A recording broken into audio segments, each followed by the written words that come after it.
Let's say they don't buy it, that discrimination is really still a thing. But do you want to turn down 1.5 trillion benefit to the economy? My name is Jason Wright. I help lead our diversity, equity, and inclusion initiatives globally at McKinsey, and I'm the co-lead of the Black Economic Institute.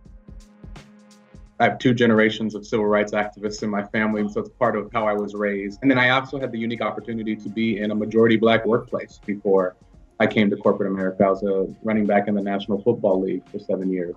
It's a stark difference when you are just one of everybody else versus being the Black guy. And I think that has been foundational for me to really try to create that environment in our economy.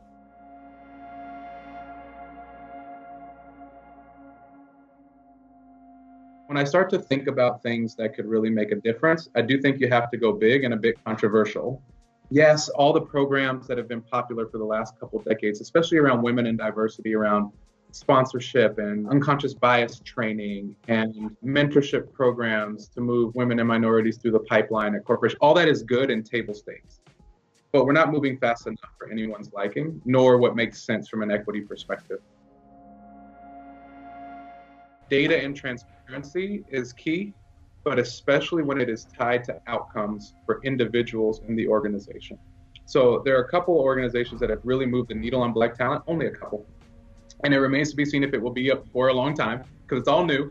But what they did is they not only said, we have a firm value that wants to move diverse talent through, and we know that they face more barriers than others, whether we want to admit it or not. We are going to mandate that our leaders sponsor diverse profiles. But what got these companies to actually getting people into senior roles was they tied a senior leader's bonus and or their performance evaluation to how well they brought through Black talent. And that was a combination of, just the numbers, how many Black folks came through and became into senior roles under your watch. And number 2, what do those Black folks say about your leadership? And that's controversial, because you could say, oh, well, that's tipping scales in this favor here or there. But the reality is the playing field is very unweighted right now. Internal transparency is the place to start. And in my view, actually the more important one. As a firm, our managing partner, our CEO equivalent, and our shareholders council, which is our C-suite equivalent, every time we have our annual performance reviews, the practice area stands up. They talk about the great accomplishments. They talk about growth areas. They talk about challenges that are coming in an industry or a function or an area. And then the managing partner and shareholders council immediately ask, what does your leadership composition look like? Then when you start to look externally, people like to game the system. You can massage your numbers to make them look any old sort of way. And really, at the end of the day, it feels like everybody is just trying to avoid the penalty of being the worst amongst your competitors. That data is not as reliable nor as effective at getting companies and others to really move the needle.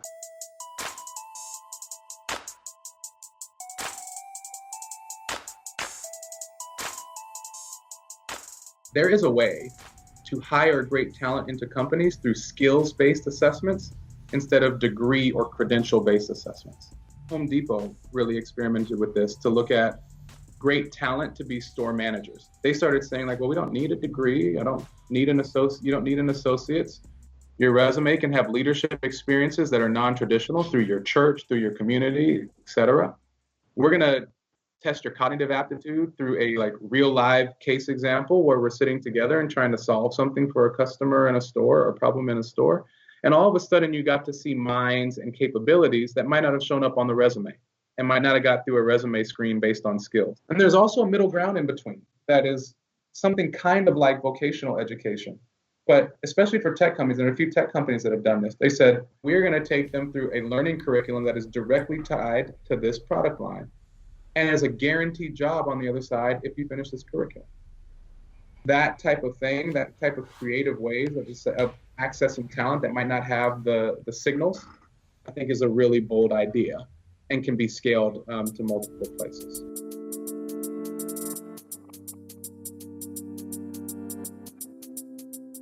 Many companies have already thought about reskilling programs, but very few of them have scaled.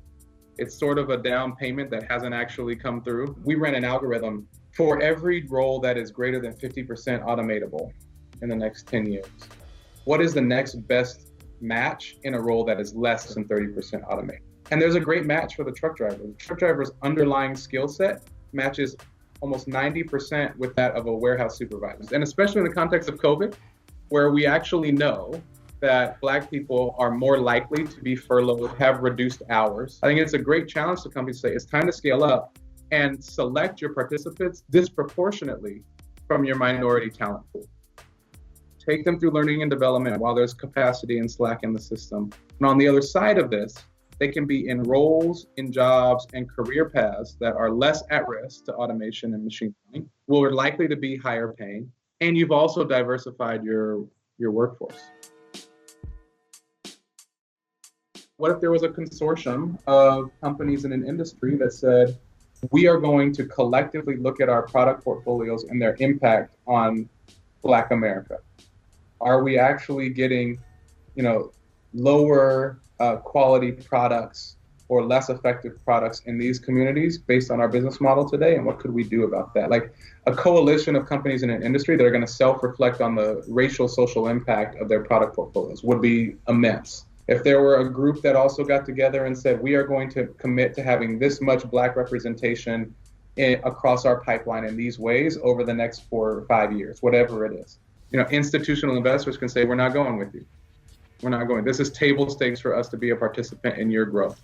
And not just because it's a moral thing, because that feels cheesy or unpalatable for some people that might not be on board with this cause, but also because the research says you make better decisions when you have more than one woman in the room or more than one minority in the room. So there's actually a business case for saying why you should have these teams be more diversified. And then there's a way to make it a carrot instead of a stick as well. Like, are there incentives that companies can get tax-wise or priority on business opportunities and contracts with governments and others based on the leadership team? Some governments have done this, some state and local governments have done this. It's unclear how well enforced they are. But that's really, really important as well.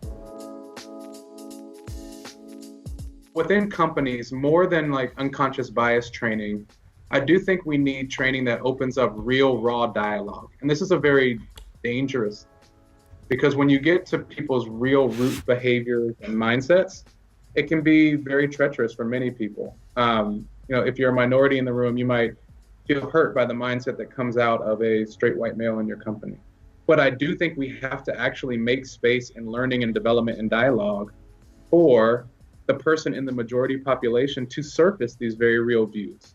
Address them directly with counter information, experiential learning and development. I think those are actually things that need to be embedded throughout organizations that I think over time will improve culture, a culture of inclusion, and therefore the culture of the entire company. But in the meantime, can be a bit explosive. I think we have to find ways to have those conversations as a company.